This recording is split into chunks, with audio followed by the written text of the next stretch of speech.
It was said she did not surface like a ship, but like a thought never meant to be spoken aloud. The ocean parted with reluctance, and from the black sheet of midnight waters, the silhouette of Archerfish rose as if memory itself had been dredged from a grave too deep to mark.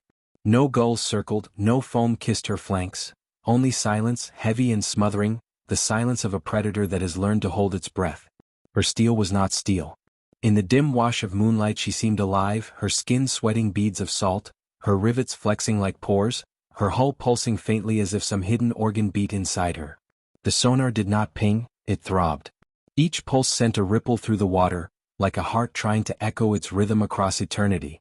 Men called her a submarine, but those who stood close enough swore they felt a warmth beneath her plates, and an unease that suggested they were standing not upon iron, but upon flesh masquerading as metal.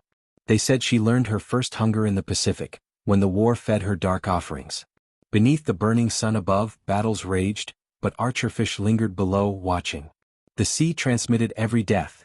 Explosions above became muffled thunder, sinking hulls trailed screams that stretched into silence, and the oil of ruptured ships bled into the currents like sacrificial ink.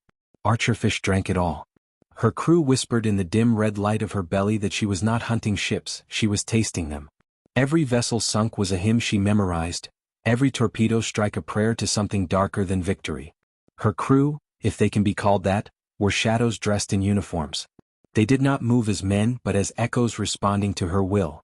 Eyes glazed, their voices thin, they leaned close to the pipes as if listening to whispers that crawled through the metal.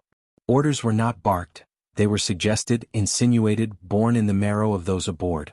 Some claimed the captain's lips never moved when he commanded. Some swore that when the periscope lifted, it was not to see the surface, but to let something inside Archerfish gaze outward, hungering. There was a night, the one never logged, when she found herself beneath a leviathan, a carrier vast as an island. The sea pressed down with unbearable weight, but Archerfish rose beneath its shadow as if guided by instinct older than maps or tactics. Her torpedoes loosed not like machines but like teeth tearing upward in a frenzy.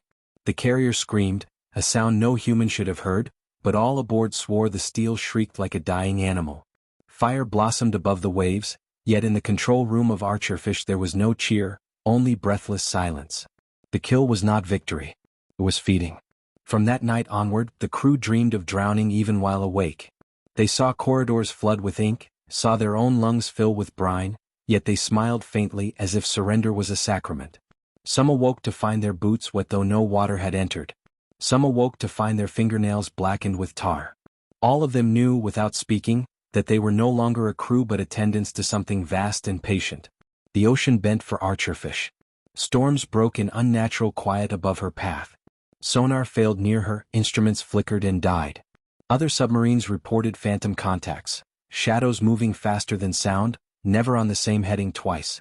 A destroyer once dropped depth charges where she prowled, and the crew swore they heard not explosions but muffled laughter in the sea. The ship vanished weeks later, never found. There came a rupture in the fabric of war. Archerfish lingered where the sea no longer obeyed horizon. Sailors claimed they surfaced to a sky that was not sky but a mirror, black and unbroken, with stars like wounds leaking light. No compass turned, no clock ticked. Time folded upon itself, and for hours, or days, they could not tell, Archerfish hunted in silence through a void that was both ocean and nothingness. Some men clawed at their eyes to shut the vision out. Some knelt in reverence. When the sea returned, and with it the familiar cruelty of waves and sky, Archerfish remained unchanged, though none aboard would speak of what they saw. She carried them onward, hunger gnawing, her hull trembling with the patience of a predator that does not age. No port welcomed her with bells. No dockworker dared walk her decks without glancing twice at the shadows clinging to her rails. To this day those who know whisper that Archerfish never retired, never rusted into history. She simply slid beneath the waves, deeper and deeper, until light forgot her name.